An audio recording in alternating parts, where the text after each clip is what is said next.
Welcome on online class of class 12th.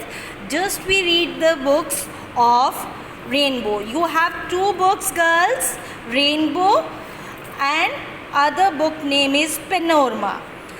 First we read the book of Rainbow. It has two parts, girls. First is literature and then second is your poetry part.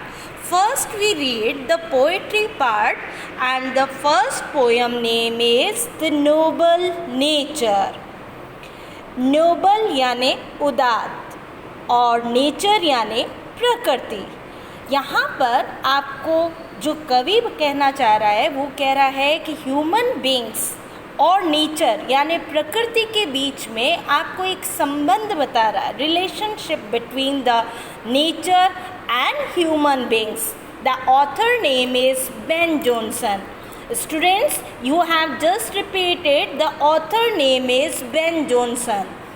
First, again I repeat it to you. The author name is Ben Jonson and your poem name is The Noble Nature. Now, just we read. It is not growing like a tree. ये एक tree यानी प्रकृति के बारे में आपको बताना चाह रहा है, पेड़ के बारे में बताना चाह रहा है कि जिस तरीके से हम अपने जीवन में आगे बढ़ते हैं उसी तरीके से प्रकृति यानी जो पेड़ पौधे हैं वो भी काफ़ी आगे बढ़ते हैं, लेकिन उनके जैसे बढ़ने से मतलब क्या, अर्थात वो हमें कहना चाह रहा है कि हमारा जो जीवन होता है वो बहुत ही महत्वपूर्ण है और वो किसी न किसी के काम में आना चाहिए. In bulk, doth make man better be, or standing long an oak 300 years. Long an oak means होता है स्टूडेंट्स एक पेड़ है, बहुत ही बड़ा वृक्ष है जो 300 वर्षों तक जीवित रहता है, खड़ा रहता है, लेकिन वो हमें देता कुछ भी नहीं है. एक मानव का जब उपलब्धियां वो किसी को अपनी चीज़ें देता है, कुछ करके देता है, कुछ कार्य हम अपने जीवन में करके निकलते हैं तो हमारे जीवन का महत्व रहता है.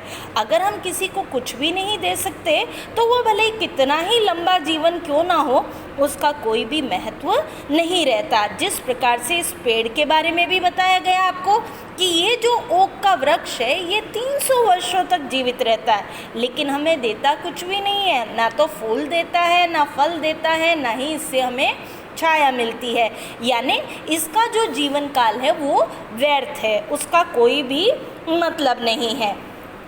To fall a log at last dry bell and share. और लास्ट में क्या होता है, इसी तरीके से वो इतना लंबा जीवन जीने के बाद भी वो एक सूखा हुआ, घिरा हुआ शेर, एक मुरझाया हुआ पेड़ होकर ख़त्म हो जाता है, यानी अपने पूरे जीवन काल में उसने कुछ भी नहीं किया.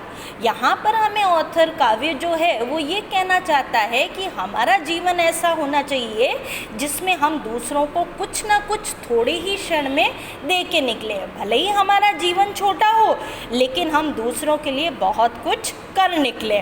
Now a lily of a day, जो लिली जो होता है, कुमुदनी का पुष्प है ये, वो एक दिन का होता है. इस फार्दर फार इन मे, और वो कितना फेयर एंड फार इन मे यानी वो बहुत ही सुंदर, बहुत ही अच्छा दिखने में होता है.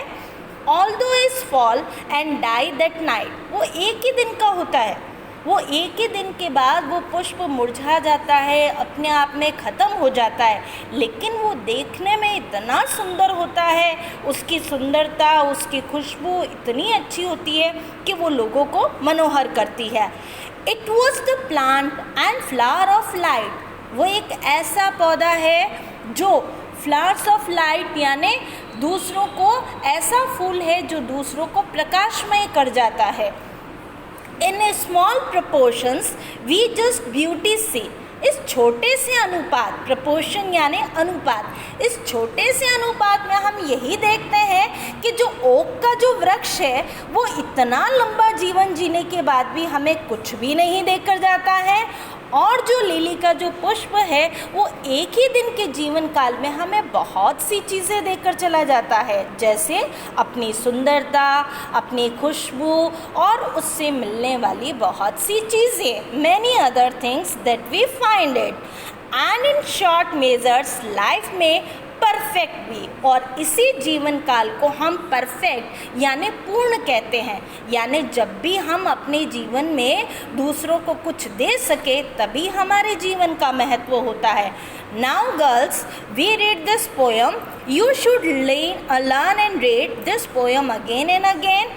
The author name is Ben Jonson, and you should also learn and write this poem. Okay girls, thank you.